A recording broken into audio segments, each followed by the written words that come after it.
All right, so I got these new E-Tracks from DC Cargo. Now my plan is to put these along the walls. I have 4 total, so I'm gonna put 2 on each side. But my plan is to get everything secured because this is gonna be a mobile garage. Now the ones that I got did not come with screws, so I did have to go buy some wood screws to get these put in. And we're gonna go ahead and start mounting these, and then I will just show you what I'm doing with them.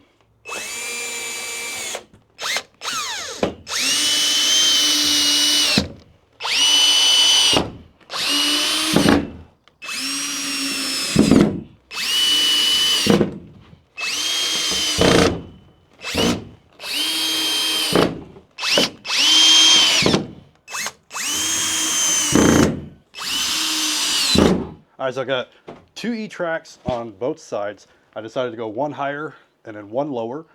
That way for the wheel well, I could stack some things up on that and I'll be able to strap there. And then I can strap things down a little bit lower, closer to the floor. And I tried to make it a point to get into the existing studs to help with reinforcing. But now with a setup like this, we could also use things like these E-Track mounts, which pops right onto these E-Tracks. And then that allows us to strap things down with this. You could easily move these around if you need to.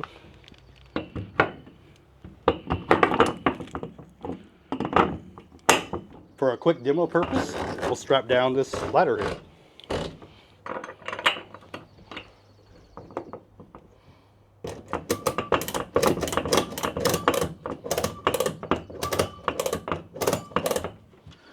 You can get these styles of E-Track straps too.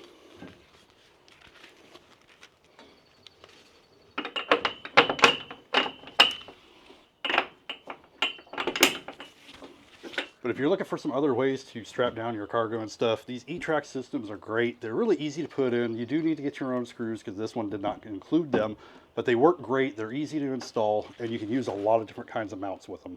Anyway, thank you for watching, and I'll see you in the next one.